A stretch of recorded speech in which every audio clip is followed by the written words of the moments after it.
अमित शाह कान खोलकर सुन लो, बंगाल में तुम्हारी गुंडई नहीं चलेगी। उल्टा लटकाने की धमकी देते हो, तुम क्या झुलाओगे, तुम्हें तो हम झुला देंगे। बोलता है इलेक्शन के बाद में सबको झुला देंगे, हम बोलता है तुमको चुला देंगे, तुम खाना बनाओ।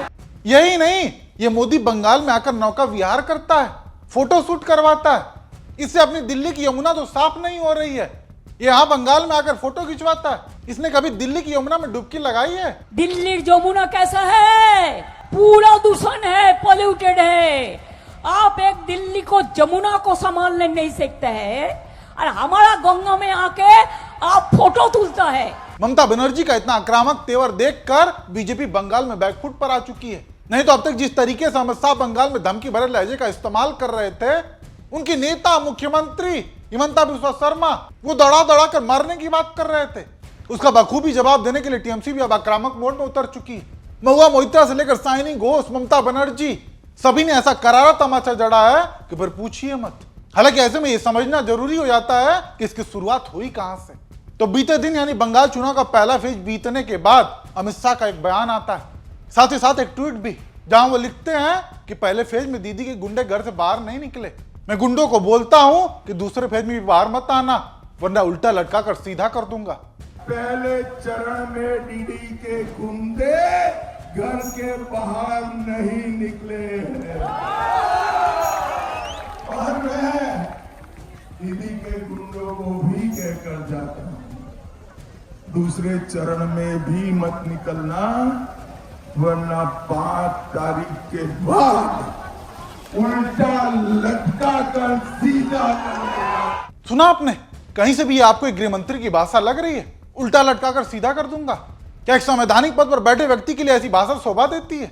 नहीं, फिर भी बंगाल चुनाव को हाथ से फिसलता देख बौखलाहट साफ देखी जा रही है। और ये बौखलाहट अमित शाह तक ही नहीं, बल्कि इनके नेता और मुख्यमंत्रियों में भी देखने को मिली। असम का care taker CM Himanta Biswa Sharma वो कहते हैं कि सत्ता में आने दो, दौड़ा दौड़ा कर मारेंगे। जो सार में का रिजल्ट देगा, उनका बात जिन्होंने मारा है उनको मिलकर धुलाई दूंगा, हो जाएगा, हिसाब बराबर हो जाएगा। सार में बीजेपी का सरकार आ रहा है, ये लोगों को दौड़ा दौड़ा के मारना पड़ेगा जो लोग हमारा कैंडिडेट को मारे हैं। ठीक है, सुना आपने, धमकी जैसी भाषा पर उतारू हो चुके हैं बीजेपी के नेता, मुख्यमंत्री से लेकर गृह मंत्री तक। खैर ऐसे में टीएमसी ने भी अब इसका करारा जवाब दिया है। महुआ मोइत्रा ने तो सीधे सीधे गुंडा, तड़ी पार और न जाने क्या क्या बोल दिया। Once a gunda, always a gunda. He said, "Hey Mamta, कान खोल कर सुन लो." So this language we last heard in 2021 from this Home Minister's, I would say, super boss Narendra Modi, when he had come here in 2021, he had started this trend of catcalling, and he had said, "Diddi, oh Diddi." Carrying on with this tradition, today we saw Amit Shah standing on the soil of Bengal and saying this to our Honorable Chief Minister. So Amit Shah has also come and said he's going to give free bus tickets to the women of Bengal.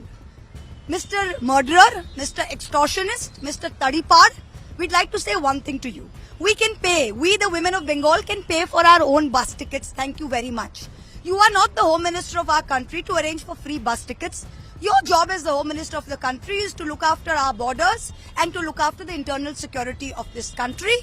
सुना आपने, अब TMC भी are पार के mood में है, क्योंकि ममता बनर्जी का भी आक्रामक तेवर देखने को मिला, जहां उन्होंने अमित शाह की धमकी से लेकर पीएम मोदी के नौका विहार तक, जो मोदी जी हुगली नदी में बोट यात्रा कर रहे थे, उस पर भी करारा जवाब दिया है।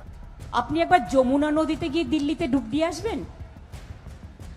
दिल्ली यमुना कैसा है, पूरा दूषण है, पॉल्यूटेड है। आप एक दिल्ली को यमुना को संभालने नहीं सकते हैं और हमारा गंगा में आके आप फोटो तुलता है। लोगों का वोट में नाम काट दिया, महिला लोगों को ऊपर अत्याचार कर रहा है, महिला को जो रेप करते हैं उसको अब टिकट देता है, और आप कहते हैं कि बंगाल जल रहा है। बंगाल नहीं जल रहा है, आप जल रहा है। और 4 तारीख में रिजल्ट निकालेगा तो देखेंगे জ্বলবেন আর লুচির মতো ফুলবেন, দেখে রাখুন। ममता बनर्जी का आक्रामक तेवर सोशल मीडिया पर छाया हुआ है। क्योंकि उन्होंने दिल्ली की यमुना नदी की याद दिलाते हुए पीएम मोदी को आईना दिखाने का काम किया। खैर, मोदी जी के नौका विहार को लेकर कांग्रेस सोशल मीडिया की चेयरपर्सन सुप्रिया सिन्हा ने भी निशाना साधा, वो भी मणिपुर की याद दिलाते हुए। तमाम खबरें और वीडियो आ रहे हैं कि अमित शाह ने बंगाल में डेरा डाल दिया है। नरेंद्र मोदी तो खुद घूम घूम कर नौका विहार कर रहे हैं, फोटोशूट कर ही रहे हैं। और उधर इसी देश का एक राज्य मणिपुर जल रहा है, हिंसा से ग्रसित है, महिलाएं सड़कों पर है, लोग आक्रोशित है, भय और आतंक का माहौल है। लेकिन नरेंद्र मोदी को इससे कोई फर्क नहीं पड़ता। 3 साल हो गए, 3 साल में मणिपुर को अपने हाल पर छोड़ने का काम नरेंद्र मोदी ने किया है। जैसे उनको लगता है उसकी टोह लेने की भी जरूरत नहीं है। पहले मैं इसको बेहयाई और बेशर्मी कहती थी, आज मैं इसको नृशंसता कहती हूँ। वाकई देश का एक राज्य मणिपुर जल रहा है और हमारे प्रधानमंत्री जी फोटोशूट में व्यस्त हैं, नौका विहार का मजा लूट रहे हैं। खैर, बंगाल चुनाव को देखते हुए राहुल गांधी भी ताबड़तोड़ रैलियां कर रहे हैं, जहां वो केवल मोदी और अमित शाह पर ही नहीं बल्कि टीएमसी को भी उसके वादा खिलाफी की याद दिलाते हुए हमलावर हैं। राज्य में बढ़ती बेरोजगारी को लेकर सरकार को आईना दिखा रहे हैं। नरेंद्र मोदी सबसे भ्रष्ट प्रधानमंत्री है, तो यहाँ पे बंगाल में भी भ्रष्टाचार का रिकॉर्ड तोड़ दिया गया है। शारदा स्कैम, 17 लाख इन्वेस्टर्स का पैसा छीना, 1900 करोड़ रुपए उनके लिए उनको वापस नहीं दिए। Rose Valley chit fund scam, 31 lakh investors का पैसा छीना, 6,600 करोड़ रुपए उनसे लिए। इलीगल माइनिंग, ट्रांसपोर्ट, झारखंड से कोयला और गुंडा टैक्स, ये टीएमसी की सच्चाई है भाई और बहनों। बंगाल की जनता के लिए कुछ नहीं होता। अगर आप टीएमसी के किसी गुंडे को जानते हो, किसी नेता को जानते हो, तो आप काम करा सकते हो। मगर अगर आप टीएमसी के गुंडों को नहीं जानते, टीएमसी पार्टी के नहीं हो, उनके नेताओं को नहीं जानते, तो बंगाल में आपका कोई काम नहीं हो सकता। और पूरा का पूरा बंगाल सिर्फ पार्टी को चलाने के लिए, बंगाल की जनता के लिए कुछ नहीं किया जाता। आपके लिए बेरोजगारी, भ्रष्टाचार, नफरत और उनके लिए बंगाल का धन। भाई और बहनों, टीएमसी सिंडिकेट बंगाल को चलाता है, ये बंगाल की सच्चाई है। आपके चीफ मिनिस्टर ने वायदा किया था कि मैं 5 लाख नए रोजगार दिलवाऊंगी। मिला आपको रोजगार? मजाक है। यानी बंगाल चुनाव जैसे जैसे आखिरी मोड़ पर आ रहा है, लड़ाई और भी दिलचस्प होती जा रही है। 23 अप्रैल को पहले चरण का मतदान हो चुका है, अब बाकी है दूसरा चरण, जिसमें 29 अप्रैल को 142 सीटों पर वोट डाले जाने हैं और इसके बाद 4 मई को फाइनल रिजल्ट। ऐसे में अब देखना ही होगा कि बंगाल की जनता ने इस बार किसके पाले में कितनी सीटें डाली हैं। बाकी आप दर्शकों का इसको लेकर क्या मानना है, आपकी जो भी राय हो कमेंट करके जरूर बताएं।